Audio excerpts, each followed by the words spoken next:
Welcome friends इस video हम बात करने वाले अर्थिंग पॉइंट को चेक करने के तरीके के बारे में, जहां मैं आपको बताऊंगा कि आपके घर में आए हुए इस तरह के अर्थिंग पॉइंट को आप कैसे चेक कर सकते हैं इस तरह के बल्ब के थ्रू, या फिर आपके पास कोई मल्टीमीटर हो या क्लैंप ऑन टेस्टर हो तो इसके थ्रू आप भी टेस्ट कर सकते हैं यहाँ पर इस अर्थिंग पॉइंट को, इसके मेथड के बारे में। चलिए फिर देना करते वीडियो को शुरू करते हैं।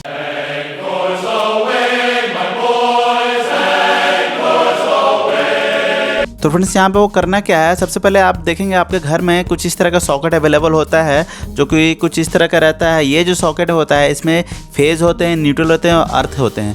ठीक है फ्रेंड्स, तो फेज न्यूट्रल अर्थ आपको पहले सबसे पहले आइडेंटिफाई करना होगा, फेज कौन सा है, न्यूट्रल कौन सा है और अर्थ कौन सा है। ठीक है फ्रेंड्स, तो उसमें आपको क्या करना होगा, सबसे पहले आपको जैसे ये टेस्टर की हेल्प लेनी होगी। टेस्टर की हेल्प के थ्रू आप क्या करोगे, सबसे पहले ये टेस्टर को यहाँ पर ऐसे पकड़ करके आप इधर टेस्ट करोगे, इधर टेस्ट करोगे, इधर टेस्ट करोगे। ठीक है, जिस पॉइंट पर टेस्टर ग्लो हो जाता है उससे क्लियर हो जाएगा ये फेज पॉइंट है। जनरली फ्रेंड्स यहाँ पे क्या होता है कि phase point always right side में ही कनेक्ट किया जाता है, लेकिन गलती के कारण कभी कभी क्या होता है लोग लेफ्ट साइड में भी फेज को कनेक्ट कर लेते हैं। ठीक है फ्रेंड्स, तो आपको यहाँ पर फेज और न्यूट्रल को पहले जाँच कर लेना है। उसके बाद ये जो बड़ी वाली पॉइंट होती है अर्थ पॉइंट होती है, अर्थ की पिन होती है, यहाँ पर ही अर्थ कनेक्ट होता है।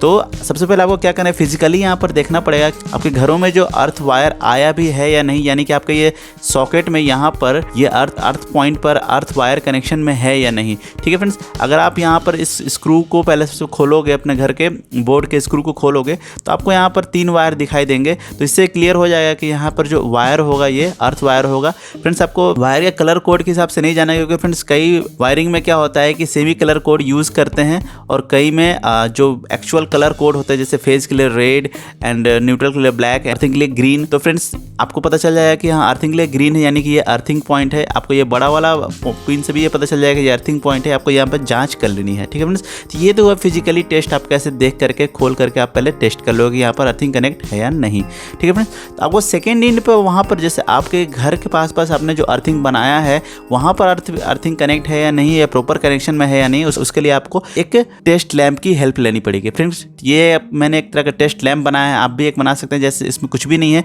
आप यहाँ पे इनकैंडेसेंट बल्ब लगा सकते हैं या फिर आप एक एलईडी बल्ब लगा सकते हैं। मैंने यहाँ पे एक एलईडी बल्ब लगा कर एक टेस्ट लैंप बनाया है। ठीक है फ्रेंड्स, एक मैंने एक यहाँ पे बैटन होल्डर लिया है, आप भी यहाँ पे एक बैटन होल्डर ले सकते हैं, और 1 स्क्वायर mm का एक वायर ले लिया है। ठीक है फ्रेंड्स, तो हमने क्या किया है, सिंपल से यहाँ पर एक कनेक्शन दे दिया है और इसके थ्रू हमने एक टेस्ट लैंप तैयार कर लिया है। तो जैसे कि मान लीजिए फ्रेंड्स, यहाँ पर आपका आइडेंटिफाई आपने कर लिया है कि यहाँ पर फेज आ रहा है और यहाँ पर न्यूट्रल आ रहा है। तो चलिए फ्रेंड्स यहाँ पर लिख लेते हैं, तो फेज हो गया और ये आपका न्यूट्रल हो गया। ठीक है फ्रेंड्स, और ये आपका अर्थ हो गया। ठीक है, जो कि कुछ इस तरह का है। यहाँ पर आपको फेज मिल जाएगा, यहाँ न्यूट्रल मिल जाएगा, यहाँ पर अर्थ मिल जाएगा। ठीक है फ्रेंड्स, तो यहाँ पर आपको अर्थ का टेस्ट करना है। तो आप यहाँ पे क्या करेंगे, सबसे पहले ये बल्ब लेंगे। ये देखिए मैंने बल्ब बनाया है, तो आप इस बल्ब को लेंगे।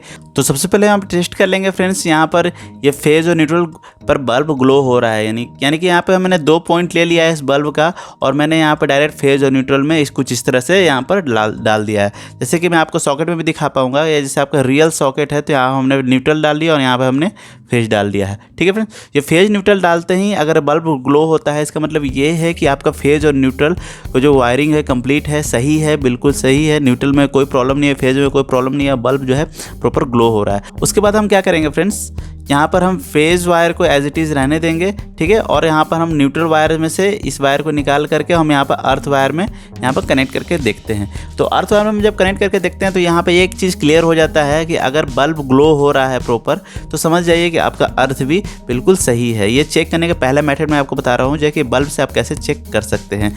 अगर ये बल्ब प्रॉपर ग्लो नहीं हो रहा है, यानी कि कम हो रहा है, ब्राइटनेस कम है, तो इससे क्लियर है कि आपके अर्थिंग में कुछ प्रॉब्लम है, कुछ फॉल्टी अर्थिंग है, यानी कि यहाँ पर अर्थ का रेजिस्टेंस ज़्यादा बढ़ा हुआ है, जिसके कारण यहाँ पर है बल्ब जो है ग्लो कम हो रहा है, कहीं ना कहीं वोल्टेज ड्रॉप हो रहा है फेज टू अर्थ के बीच में, अगर आप बल्ब को कनेक्शन करके चेक करते हैं तो। ठीक है फ्रेंड्स, ये तो हुआ आपका पहला मेथड। सेकंड मेथड में हम क्या करेंगे फ्रेंड्स, सेकंड मेथड में हम क्लैंप ऑन टेस्टर लेंगे, या फिर आपके पास अगर कोई मल्टीमीटर होता है तो आप मल्टीमीटर भी ले सकते हैं। तो यहाँ पर इसका क्या एडवांटेज है फ्रेंड्स, आप इस क्लैंप ऑन टेस्टर या फिर मल्टीमीटर के थ्रू आप वोल्टेज एज इट इज़ पा सकते हैं कि कितना आपके घरों में कितना वोल्टेज मिल रहा है आप डिजिट में। ठीक है फ्रेंड्स, आपको एक्चुअल एक्यूरेसी पर यहाँ पर आपको चेक करने के लिए मिलेगा। ठीक है, तो आपको यहाँ पर क्लैंप ऑन टेस्टर या मल्टीमीटर लेना है, उसको आपको क्या करना है, यहाँ पर सेट कर देना है। आपको किस पर सेट करना है फ्रेंड्स, आपको यहाँ पर AC वोल्टेज पर सेट कर देना है। आपको यहाँ ध्यान रखना होगा फ्रेंड्स, अपने मल्टीमीटर को AC वोल्टेज पर ही सेट करना है, ना कि DC पर। अगर आपने गलती से DC पर कर दिया तो ये मल्टीमीटर खराब हो जाएगा, ठीक है फ्रेंड्स। तो आप यहाँ पर देख पा रहे हैं जैसे HV हाई वोल्टेज यहाँ पर 000 आ रहा है, ठीक है फ्रेंड्स। तो यहाँ पर 750 पे यहाँ पर सेट है, यहाँ पर देख पा रहे हैं आप AC पर, AC का सिंबल है 750 सेट है। और यहाँ पर 2 प्रोब आपको यहाँ पर निकल के आते हैं। तो इस 2 प्रोब को आपको क्या करना है, पहले फेज और न्यूट्रल में लगा देना है।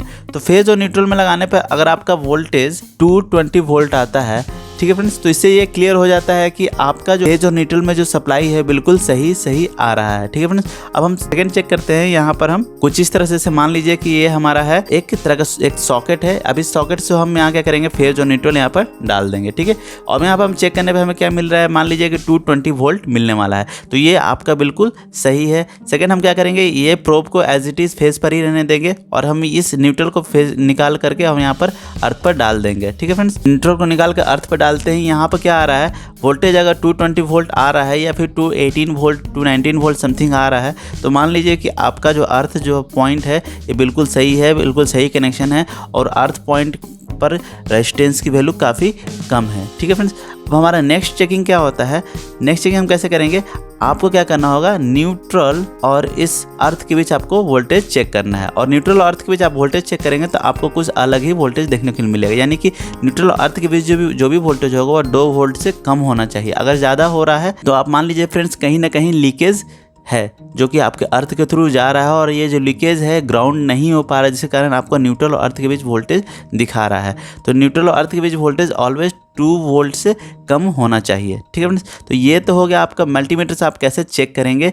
अगर आपका मल्टीमीटर में अगर वोल्टेज कम दिखाता है, यानी कि 180 volt 100 volt 19 volt 20 volt 30 volt अगर कुछ भी वोल्टेज आ रहा है फेज और अर्थ के बीच, तो इससे एक चीज़ क्लियर हो जाता है कि आपका अर्थ पॉइंट जो है उसमें रेजिस्टेंस की वैल्यू काफ़ी बढ़ी हुई है, ठीक है फ्रेंड्स। एक चीज़ मैं और आपको बता देता हूँ फ्रेंड्स, यहाँ पर कुछ जैसे लाइन टू न्यूट्रल का जो रेजिस्टिव वैल्यू होता है, यहाँ पर जैसे मान लीजिए लाइन टू न्यूट्रल का रेजिस्टिव वैल्यू कितना हो जाएगा, 3 मेगा ओम होता है, ठीक है फ्रेंड्स। ये जो लाइन है, इस लाइन और न्यूट्रल के बीच अगर आप चेक करेंगे, इस लाइन और न्यूट्रल के बीच चेक करेंगे तो यहाँ पर वैल्यू कितनी होनी है, 3 मेगा ओम होने चाहिए।